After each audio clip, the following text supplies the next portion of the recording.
Welcome to Becoming is Messy, where we dive deep into the journey of survival, transformation, and everything in between.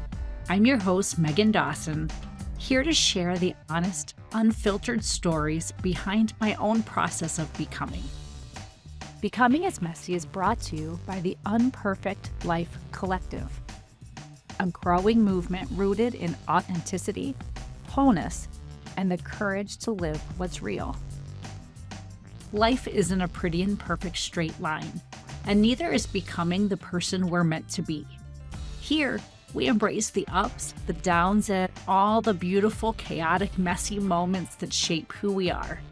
Whether you're in the thick of change or reflecting on past transformations, this space is for real conversations about what it means to grow, stumble, and rise again. So get comfy, settle in, and let's get messy. Welcome back to another episode of Becoming is Messy, my messy friends. Today's conversation is rooted in level up competency, lean into your unique healing needs. Because so many of us have been taught to override our bodies, push through exhaustion, or follow generic advice that doesn't actually fit us. But healing often begins when we slow down long enough to listen to what our body has been trying to say all along. Today, I'm so excited to be joined by Dr. Liz Graves, founder of Back to Real Food, where she helps individuals and families reconnect with simple, nourishing food and sustainable wellness practices. Dr. Liz, I am so glad to have you join us today. Welcome to Becoming is Messy. Thank you, Megan. I'm so glad to be here with you. Yay. Well, help us set the stage for our discussion today. Let's start off with this current season that you personally are in right now. Tell us a little bit about what that looks like for you. Yes, I am coming out of a transition. I had a brick and mortar for a number of years, a good decade, and things just kept going more virtual. And that was a big shift to give that up and do more working from home, do more working remotely, and really get my feet on the ground with having less of the in-office stuff, less of the staff and different things that were involved with that. And it really took a little bit of time to regroup and even grieve a little bit. I had a colleague say, "Do you think you're grieving?" when I was in this transition. I was like, "No, I'm good with it. I'm good with it." And now that I'm further along, I can see that. So I feel like I'm coming out of that transition and really just stepping into all these new opportunities to better serve people. Oh, how exciting. Well, congratulations on your transition, and thanks for joining us today as you begin that endeavor. That's exciting. Yes. I'm excited to be out of the transition. Transitions are hard. Yeah.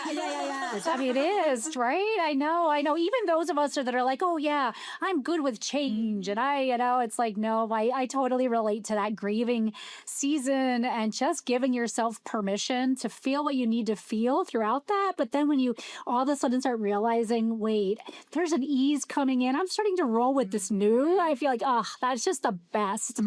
Absolutely. Yes. And that is probably the biggest shift is just, I was so used to in business, driving and pushing and doing and just being able to shift more into that femininity of receiving and letting things fall into place. And it just feels so much simpler, so much easier. Oh, I'm happy to hear that. All right, before we dig into your work, how about let's walk backwards a little bit? So every becoming story has its own messy twists and turns. Walk us through some of your path. What is some of the things in your background that led you to who you are in this moment?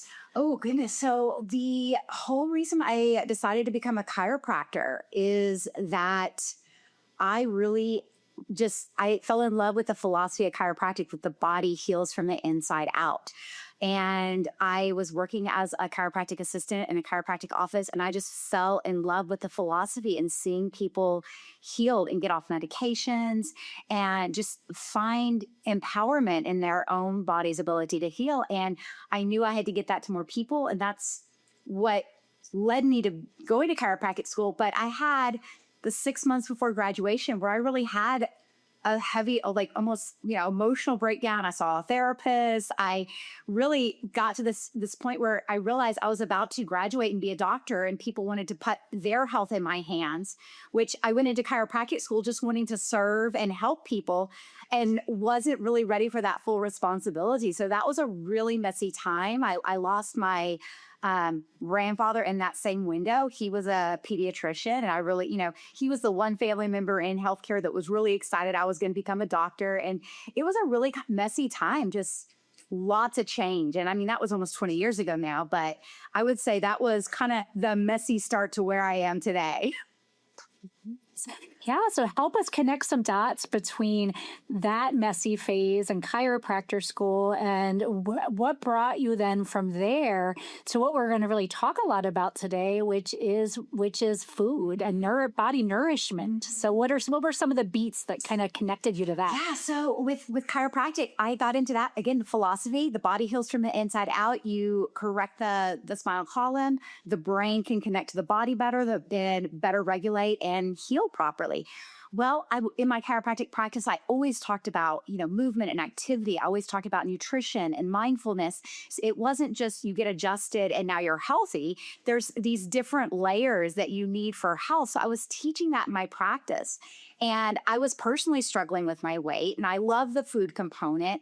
And it just really transitioned into taking this leap of faith, going further into the food side, the nutrition side. And now when I look back, I see it being that greater need for where we are in health right now. Mm-hmm. Yes, I still believe everybody needs their nervous system checked.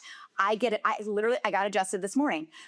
I have a friend I saw, but I was like, hey, I'm running out of time. I bought some stuff this afternoon. Can we swap this afternoon? And then I was like, no, I want my brain on for the things I have coming up. So good for you. So there is that. I believe everybody should have their nervous system, addressed and regulated. But when I look at what really leverages health for people right now, it's the food they're putting in their body more than anything. I see all sorts of healing when we get that cleaned up. Yes, I love the way you described kind of the still going for your nervous system and still getting that adjustment today. We talk a lot on this show. The older I get, I feel like my team of people that I go to for my own inner body needs. I have my craniosacral massage. I have my somatic experience class. I have, I was telling my daughter about a nutrition class I'm going to go to that they help hone in on what type of proteins my body is asking for. I just love, the older I get, the more curiosity I have about my body, and the more I find that it has such unique needs that are so opposite of what I was grown up and taught about what it is that it means to be healthy. It's very individual. I love, and I so agree with you about nutrition in this moment in time being such a critical point, especially in our country. Our family always says, we're so envious sometimes when we go to other countries where whole foods are just so much more accessible. I love the branding. I love Back to Real Food as a branding and as an imperative. It's such a powerful name. I'm curious, from your vantage point, what does real food actually mean to you? Oh, I love that. Yeah. So, and it's so funny because we have this nomenclature in healthcare that we say things that we think everybody knows. And I've had people ask me, what is real food or what is whole food? And it's not nomenclature across everybody. So I would describe real food as things our great grandparents would recognize. So the things God put on this earth in their natural state that we are biologically meant to consume, that is bioavailable and our body can use. And even an apple today is not the same as an apple 300 years ago, nutrition wise. But if we're just talking about real food, whole foods, yes, an apple is going to be a whole food, real food, versus the more you process it, the more you manufacture it. You go from apple to applesauce, you go from, apple to applesauce to, some sort of fruit strip with sugar added and, something that sits on the shelf for 10 years. So whole food is really, my easiest way to explain that is it was here 300 or 400 years ago before the Industrial Revolution. It's something your great grandparents would recognize. It's something that, is was meant to be consumed, not something that we've modified to be more palatable. So let's talk a little about how somebody knows if they may be a little bit disconnected from their body's food needs. I feel like in our culture, we obviously talk so much about weight as an indicator, but there's other things too, in addition to weight, and weight alone doesn't tell us much. We're all different shapes and sizes. And so I love one time I was going to my doctor, and for a while I did go through a health journey. And so I have lost weight. However, when I was more pounds, she would get so mad because the thing on her screen would flash BMI, and it's like, and she's like, I hear you, but her blood work looks great. It's like all the other indicators, and so, we're a whole person. And so, what does it look like holistically for somebody that's potentially a little disconnected for what their body truly needs when it comes to nutrition? Yeah, absolutely. That's so hard in today's world because so much of our food has stuff added to it to make it, be able to be shipped. We can get strawberries in December. We can get, mangoes in, Texas or Wisconsin. These are not tropical environments.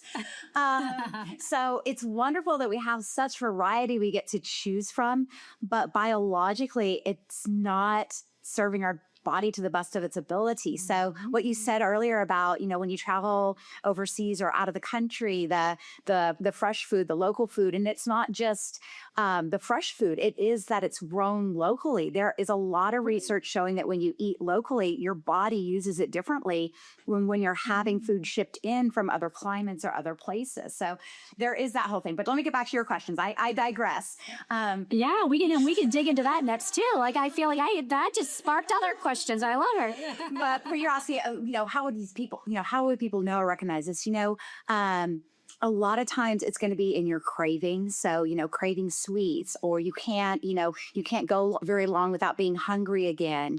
You're somebody that would describe yourself as like hypoglycemic. That's a sign that your body is not using the fuel sources well that it has, and it's not able to get into a fasted state very easily, because we used to, again, we're going back 300 years ago to the real food our great grandparents knew. We also had times where we fasted. We got up early, we ate our big breakfast, we went out and, did farm work or something. And then we didn't eat until we stopped work and came back in. And today's world is very different, where it's like, you wake up and you grab something, and then on the way to the office, you grab the Starbucks and the pastry or the egg bite or whatever it is. And then you get to the office and there's snacks. And so the way we're fueling our body is adapting us not the best direction, not the natural state for hormone health and metabolic function and being able to be at a healthy weight. So I would say a lot of the big signs are certain cravings, whether it's salty or sweet. It's going to be the not being able to be in a fasted state without being hungry, having more of those hypoglycemic moments, the hanger, hangry, having a hanger, because again, we should be able to go without food just as well when we, feast, so we should be able to fast. I think those are probably the big signs. And again, we're not set up great because so much of our food supply does have chemicals or additives or things in there that make us want more of it. And so it's hard sometimes once you start going that direction to just choose the healthier option, because it doesn't taste as good until you break some of those addictions that the body's started to rely on. Yeah, I think it takes time to break that, to actually get used to the flavor difference, but also just the shift in your ability to bring that into your day. It's like so many of the habits we have are just easy. We have such busy lives. And so, if somebody is noticing that disconnect and wanting to just start shifting towards healthier nutrition, what are some of the steps that you recommend to or maybe you don't recommend easing in. Maybe more drastic is better. So I'll leave that to you. But what is kind of the path that you recommend to shift? Absolutely. So I work with lots of people in lots of different stages. I do have a really great protocol. I call it the boot camp for the metabolism. So we're going to boot camp the metabolism. You're going to work harder on the front end, but you're going to get faster results. You're going to see the results happening. But not everybody wants that. Some people do want to do that little, 1 degree at a time. And either way is going to have success as long as you're consistent. I would say the biggest thing I teach with my kind of boot camp or the slow and steady is make the easy stuff, or I'm sorry, make the healthy stuff easier than the other. So when you go to look for something to eat and you open the fridge and there's, carrots and apples and berries in your vegetable and fruit crispers and they're unwashed and they're still in the original baggies, you're going to go look for something easier to grab so you can get back to whatever you were doing. So then you go to the pantry and you see like, what is there that I could have just as a snack until I'm ready to make something. And that's where those shelf stable things with the chemicals and the ingredients and all those, they are easy. So if you find the time on that front end to make it so easy, like when you go grocery shopping, build that prep time in with your grocery shopping. So it's not just the grocery shopping, it's come home, wash and chop the vegetables, put them in containers so that when you open the fridge, like that's what you see. I promise you, if you have chopped bell peppers and chopped carrots and some cooked chicken and your lettuce is already washed, like you open the fridge and it's already there. That is easier than stopping and going to the pantry and trying to figure out what you're going to snap on from there. So a lot of it is just getting some help and some ideas on how to get that front end going where it's a habit so that it's easier than what you've been doing. Yeah, I mean, and when you don't do that step, which I very often don't, how often have I thrown away produce? Right? That just sat in the bag the whole time. And gosh, like what? I'm just throwing away money when I do that. And that didn't get the nutrients or anything out of that. And so certainly a habit we've tried to incorporate in our household. Wondering, so maybe continuing kind of down that path of when somebody feels disconnected, but before maybe they're making these shifts, or I mean, the shifts we're talking about are never going to hurt anybody, I don't think. So it's like, eat real food. Start there. I'm just wondering in your work, are there any other assessments you recommend to find any more specific things about people's nourishment? For example, for me, I tried for years, and it ended up being 2 forms of autoimmune disease. Ended up being where I essentially would have to starve myself to be able to even maintain weight. And so it took being treated for my PCOS and Graves' disease before I actually could maintain a healthy weight. So I'm just curious if there's anything in your work where there's an assessment, or is it more of like a referral to health practitioners in partnership with Eating Real Food to help kind of hone in on some of those very personalized needs a person's body might have? Wonderful question. You're absolutely right. Because honestly, 2/3 of the women I work with, they have hypothyroid and they've been told they're not going to be able to lose weight. So many women today have PCOS or endometriosis and they're told they can't lose weight. And most of these conditions, there is the underlying root cause partly in the food, the lifestyle, the different things that are going on. And so it's kind of like the chicken or the egg. You got to be addressing both things. But when I work with people, I typically do, I work one-on-one. And so I do a new patient appointment. I've got a health history and I look at the whole picture. So I'm looking at what are these underlying things and then how do people want to address this? My main kind of starter thing that most people come to me for initially is metabolic health and weight loss. And like I said, 2/3 I would say are hypothyroid or, PCOS, and they've been told they can't lose weight. And I'm like, well, I know I can help you lose weight. I've never had a problem with somebody with those conditions not being able to lose weight. The next step is once that weight is off, are you ready to really look below the hood? And if that alone didn't resolve some of those issues, because I've had, PCS go away. I've had a couple of people where their thyroid balanced out. That normally is a little bit more in depth than just the weight loss. But a lot of times with this PCOS, when you drop body fat, because you're not producing so much estrogen from having higher body fat, that hormone regulation starts to normalize on its own. So I do work with people on that side of stuff as well, if that's also what they want to address. So, and sometimes they're already working with their doctor, they're already on medication, or they're already doing that over there. So it really depends, on the person. Is that, if you have some other things going on besides just changing, what you're eating, it's either co-management, or the way I approach it is less of that pharmaceutical. It's more, how do we get to that root cause? How do we support the body so you don't need to rely on some of those Band-Aids? Yeah, that's great. Curious. Yeah, so besides, in addition to what we've talked about with the tips after grocery shopping and with your fresh foods, washing right away and having them accessible, when you're working with folks, what are some of the other tips? And I think of the word simplicity, and there's just things, to me, eventually as you do a habit, it becomes simpler with time. But to make it a habit, what are some of the tricks you recommend to people to start? We're inching towards this. Yes, absolutely. So I would say probably one of the biggest habits I teach that's the hardest to do, because we get in a habit and it's easy to keep the habit going. But one of the best things for our bodies is diet variation. So having a habit where you're able to do something for a cycle of time and then vary it a different way and do that for a cycle of time. This is where people will come to me on all these different diets and they're like, well, this worked for a short term and then it stopped working. This worked for the short term and then it stopped working. It's kind of like, I did keto and I lost a bunch of weight and then I stopped losing weight and then I started feeling like crap. So I stopped keto. Oh, I did carnivore and I felt a lot better, but then I felt a lot worse. So I stopped.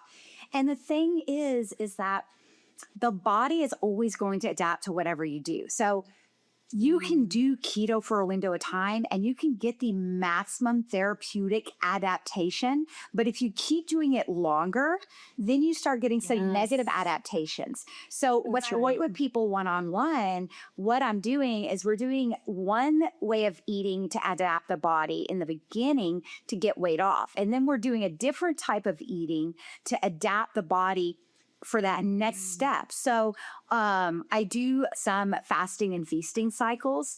People get scared out of the word fasting. I just did a group fasting class, and I kept joking. I'm like, y'all need to help me figure out what to call this, because nobody wants to come to a fasting class. Every single person, they said it was the best thing they'd ever learned, because it was that's great. Different ways to fast, because we've heard of intermittent fasting and we've heard of OMAD and we've heard of all these different things, but we don't necessarily understand how to use them for our own biology. So I had 30 people that were biologically in all different places. Some of them were young, in their late 20s and early 30s. And then I had people in their mid 70s all doing the course together. And, some of them were very well adapted to do a 1 day, 2 day, or 3 day fast. And others, they had never fasted a meal ever in their life. They'd never missed a meal and they snacked all day. Wow. So we had all these different variables and being able to see, oh, this is where my body is. So this is how I would fast and this is how I would feast. Because what people get wrong with fasting is they overdo it. They fast too much without that balance of feasting. And if you have some of those conditions like hypothyroidism, that can be really hard on your body when you're over fasting. But a lot of people with hypothyroid, because they're trying to lose weight or trying to eat less, and it puts their body in an over fasted state, putting more stress on the body. So again, it's that's a hard thing to say. Is the best thing you can do is adaptation. Exactly. So I'm going to say it could do something for a month and then change it.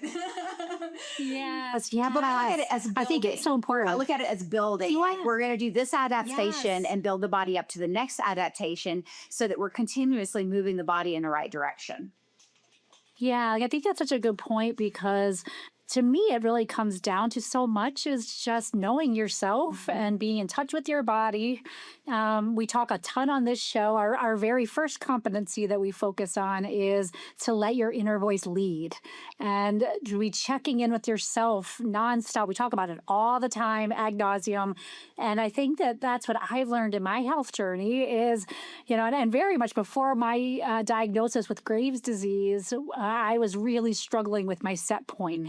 And that's where I'd have to essentially be starving myself eventually to even maintain weight. And the weight just for me is it was the opposite of normal Graves' disease where the weight was just coming on. Right. You're low weight, high energy. It's kind of the opposite of that. Exactly. But I also had PCOS. And so they really couldn't fully, and I like to just share the complexity of my example because my body was not the norm for the things that I had. And so it really did take blood work and different types of doctors, different types of nutritionists to get to a point where I could listen to my body and give it what it needed. And it did, for me personally, it did eventually become regular intermittent fasting where I just wouldn't eat breakfast in the morning. I wouldn't have any food until noon. And then I would do the noon to 6.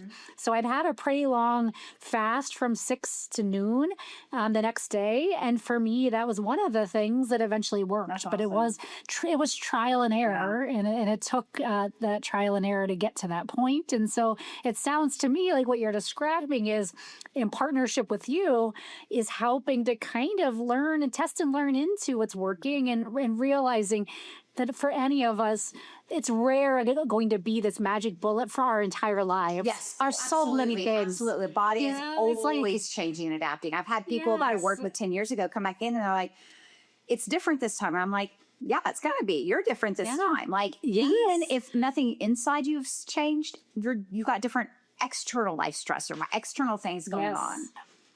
Yes, and our hormones, and right now all of my friends in perimenopause or menopause. There's just, where our bodies are complex. That's how I feel like it's just so great to talk about the nuances that you're describing. One of the questions I had for you was, we talked about how sometimes, so many of our foods are not locally sourced. I am wondering, just thinking of your own habits and how you've found in your lifestyle living in Texas, what does shopping look like for you? Do you have specialty shops? Do you rely on local CNAs? Like what is or CSAs? What are those called? When you get the local co-ops? Co-ops, yeah. I'm forgetting the acronym, but anyway, when you have the local farm produce, and so I'm just curious for you, what does locally sourced look like for your household? Yeah, so that's something I am personally still working on. I feel like I'm kind of in the middle. So I'm lucky in Texas. We do have some grass-fed and regenerative cattle ranches. So it's, easy enough to get beef. And then, there's lots of people doing eggs these days. So you always got a friend who's got chickens and extra That's true. All those chickens everywhere. So there's that. We do have a raw dairy farm about an hour and a half from the Metroplex. And so that's a good option. And he also kind of trades with some of his local farmers with cheese and pork and some things like that. And then I have a little storefront farmers market where they do have some local stuff as well. So like I said, I'm probably in the middle. I'm definitely not doing 100% local. There's a lot more that I'd like to move into. I think probably the best place to start is the Weston A. Price Foundation. Has a lot of resources for anybody across the country. Because I know, you're in Wisconsin, I'm in Texas, and it's everybody. No, anybody listening might be anywhere in the U.S. or in the world. That's right. And you're on the world. Yeah. But here in America or in the U.S., the Weston A. Price is a great resource to help connect you with local farmers and real food. And they've got a lot of great recipes on their website. I love their foundation.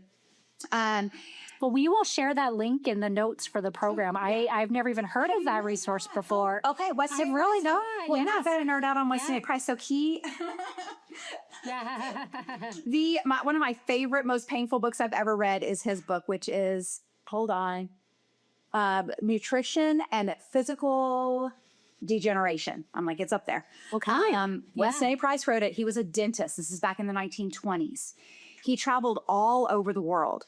And what he found was that as soon as you started introducing in the refined carbohydrates, the refined foods, is that people started getting crowded mouths and they started getting cavities. This is information and research. This is what amazed me. This was in the 1920s that we knew that our modern day food supply was causing health problems back then. All of the things that he documented in the mouth correlated with all of the heart disease and cancers and things like that. So it was a painful book to read in the sense of its case study. Like it's thousands of case studies all over the world. But it just really solidifies how important this food piece is. But kind of the legacy that he built is there's a foundation and they do a lot of just teaching on ancestral eating, using bone broths, being able to cook in ways that are nourishing. And then they have a local chapter in most I would say cities, or definitely in each state, to where they can connect you with other local farmers and co-ops. Great resource. Awesome. Great resource. Thank you for that. I'm excited to look into that. Because I'm still working on my own locally sourced process, and so consistently trying to be more healthy. But I think for a lot of us, no shock that emotional well-being and our physical nourishment are so linked. So for myself, I'm a Taurus born in May who very much consider myself a food, a healer through food, and if I'm in my lowest points, I'm definitely craving salty, crunchy, all the bad, greasy foods. And so just curious of how this journey has really informed your view of that connection between emotional well-being, physical nourishment, and just kind of self-compassion. Oh, absolutely. There's such a connection with food and our emotions. And I know you've had a couple of people on your podcast previously that talked about amino acids and brain health. And that is something I test for and incorporate in if needed, because if your brain doesn't have the neurotransmitters, you're going to have a lot more of those sugar cravings, a lot more of those crunchy cravings. You're going to have more of the addictions towards caffeine or alcohol or stimulants or different things if your brain doesn't have the nutrition building blocks to make you feel good and normal and happy and not stressed. So that is a huge component. And then there's that other side where, it's wonderful that we do have this emotional connectedness to food and joy in eating, because if we didn't, guess what? Like, God put that in us for a reason. If we didn't eat, we'd die. Like, we would starve to death. So, guys, how about food is your building materials for your body? So you get to choose if you're building your house on, sand and rotted wood, or if you have a nice, strong cement foundation and you have a nice, strong beams.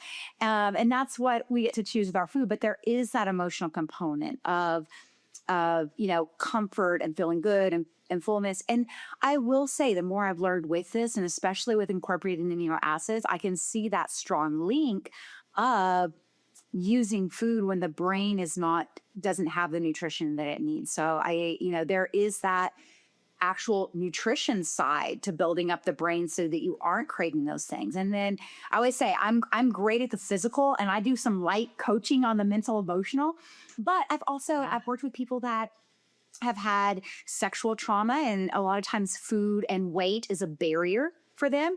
I'm not going to get past that teaching them food. So that's where it's a pain management case of working with, of course, a therapist or somebody that does EMDR or, something to also address that. So I love working with other practitioners when it's necessary on that emotional side, because we're both limited. If you can do talk therapy till the cows come home, and if you have a nutrition deficiency in your brain where you're not making serotonin or GABA or dopamine, like, you can keep talking. And vice versa. I can get the brain really honed in there. But if you've got severe trauma and PTSD and things, I'm not going to rewire the brain with your food. So it is, health is multifaceted. Yes, yeah, I love that you reference that. We talk about that. We have a really strong wellness community here in Madison, Wisconsin, as well as just all the guests that I have on. And very similarly, so many of, like you described, with kind of your feminine energy, your femininity in this season in life really coming to surface. I find so many in the wellness community are feeling that right now in this moment in time, and such a kind of puzzle piece. We all joke. It's like we rarely feel like there's competition for any of us because we know our lane, we know our specific focus.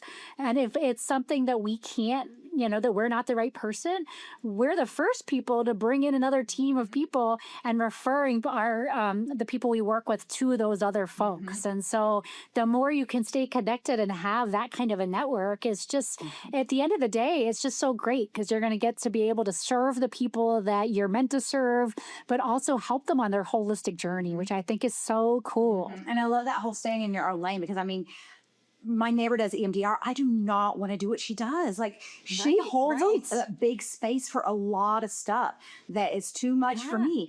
And trust me, what I do would bore her to tears. Yeah, exactly. Right. Love that we all, again, when we slip into that zone of genius where we're meant to be and serving our purpose, like, it's so beautiful when we're able to stay in our lane and collaborate with people that are staying in their lane, and just we get the best that way. Yeah, I agree. So one more question in this category, and then we're going to shift over to our rapid reel section. But for now, what does feeling truly nourished look and feel like? So if you think of yourself and the people you've worked with, as you've seen them go through this journey, and you think of just that true nourishment, what are some of the characteristics that show up? Ooh, okay. So two-part. When I think about patients and what they tell me, that truly nourished, it is a freedom. It is an empowerment. It's breaking free of cravings. It's not being on the food roller coaster. It's typically eating more and feeling fuller with real food than what they were doing before. I see so many women where they're so busy, so they're so on the go. They're doing, kids or grandkids and husband and job and all the things, and they just don't stop to actually feed themselves. And so they're under eating on snacks all day long. So just that flip right, that switch right there, they feel full. They feel satisfied. They can do more. They have more energy. Brain fog goes away. I mean, that's a huge one when you have clarity in your mind again, and you're not a slave to the ups and downs of cravings. So I would say that's what I hear from patients. I think for me, nourished in this season is very much, the spiritual component, bringing God into my daily life, my practice, what I do, serving His purpose for me. And then also not pushing so hard. Like I said in the beginning, like, this season nourished for me is not trying to do it all and not trying to do it all the best. And I love your messy theme, just being allowed to just, like, who cares? Like, my favorite thing say to my group, I do a graduate calls for all my past patients to just stay connected when they need help. And I always talk about progress over perfection. None of us are perfect. So progress over perfection. Don't judge yourself on that. So I think for me, personally, nourished is more whole body, not just food. Foods have been an easy one for me in the sense of I've always had for 20 years, I've had a value of health and nourishing myself with food, but I didn't always nourish myself emotionally or with that space to slow down. And so I think that is also very important. All right. Well, we're going to shift gears a little bit. The next section is rapid reel, and just a few quick instinctive answers. No need to overthink, whatever pops into your mind. And so the first one is, what do you think is a misconception that people have about food? Calories in equals calories out. Oh, that's a good one. All right.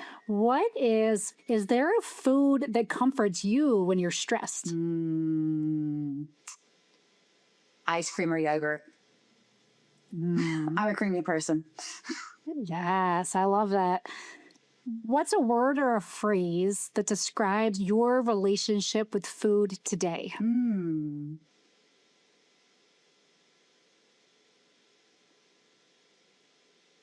Well, I feel like this is coming to mind because we talk about it, but I love nourished. I think that's a really good name word to good. describe it. Yes, I love that. What's a wellness trend that you wish people would stop obsessing over?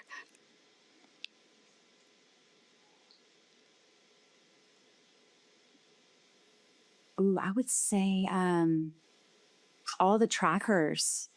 I think the trackers could take people to a bad place. Yeah, that's I true. think it's so helpful, but it can also become that obsessive you're losing sleep because it doesn't look That's right. That's right. I feel like anything where you start inching into obsessive, trying to be perfect. Yeah, and I think that's a good one.